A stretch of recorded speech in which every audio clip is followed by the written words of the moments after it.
ప్రకాష్ రాజ్ గారు తన ఓటు పోయిందని గగ్గోలు పెడుతున్నాడు కదా. నా ఓటు పోయింది, నేను ఇక్కడే పుట్టాను, ఇక్కడే పెరిగాను, ఇక్కడే ఇది కట్టాను, ఇన్ని చేశాను, 2019లో లోక్సభకు కూడా పోటీ చేశాను, మరి అప్పుడు ఓటు వేశాను, మిగతా వాళ్ళు ఎవరు ఓటు ఎక్కిపోయినా నేనైతే నా ఓటు వేసుకున్నాను కదా, మరి నా ఓటు ఎలా తీసేస్తారు అధికారులు అని చెప్పి ఆయన గొగ్గోలు పెడుతున్నాడు కదా 2 రోజుల నుంచి. ఇప్పుడేమొచ్చేసి ఎన్నికల కమిషనరు స్పందించారు, అలాగే ఎన్నికల కమిషన్ టీం కూడా స్పందించింది. ఆయన వెళ్ళినటువంటి అంటే ఆయన ఇచ్చినటువంటి అడ్రస్ లో ఆయన లేడంట.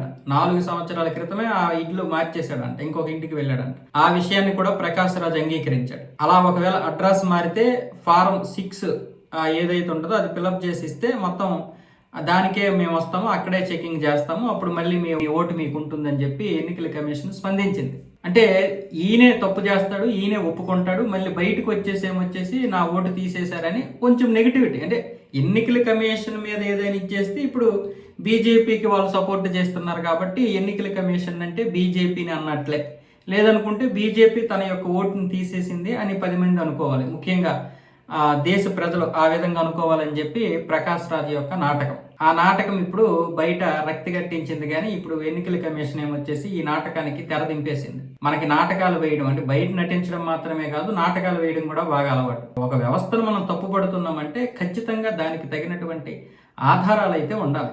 ఇప్పుడు నేనైనా ఇప్పుడు ఈ విషయం చెప్తున్నాను, ఈ విషయం ఏం తెలియకుండానే లేకపోతే ప్రకాష్ రాజ్ గారు అనకుండానే నేను చెప్తే అది నా తప్పు. అలాగే ఎన్నికల కమిషన్ తప్పు లేకుండా మనం ఎన్నికల కమిషన్ ని తప్పు పడుతూ ఉంటే, వందే మాత్రం అన్న వాళ్ళు కూడా బీజేపీ వాళ్ళు, జనగణమన ఆలపించే వాళ్ళు బీజేపీ వాళ్ళు, కాషాయం కట్టుకున్న వాళ్ళు బీజేపీ వాళ్ళు అన్న విధంగా వీళ్ళే మొత్తం ప్రచారం చేస్తున్నారు. అంటే ఇప్పుడు వందే మాత్రం జనగణమన అనేవి ఇంతకు ముందు లేవు, బీజేపీ వచ్చిన తర్వాత వీళ్ళు రూపొందించినవి వీళ్ళ ఉద్దేశం ప్రకారం.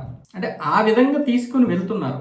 ఇది చాలా తప్పు. అంటే మనల్ని కొంతమంది ఫాలో అవుతున్నప్పుడు వాళ్ళకి నిజమైనటువంటి ఇన్ఫర్మేషన్ ఇవ్వడం మన యొక్క బాధ్యత. అలాగే మీరు ఏదైతే చేస్తున్నారో దానివల్ల ఈరోజు అంటే ఈ తప్పుడు ప్రచారాన్ని ముందుకు తీసుకెళ్తారు. అది ఎన్నికల కమిషన్ స్పష్టంగా చెప్పింది, ఇది తప్పని నిరూపించబడింది. అంటే ఇప్పుడు మిమ్మల్ని అనుసరిస్తున్నటువంటి వారందరూ కూడా తప్పు మార్గంలోకి వెళ్ళే అవకాశాలు ఉంటాయి కదా.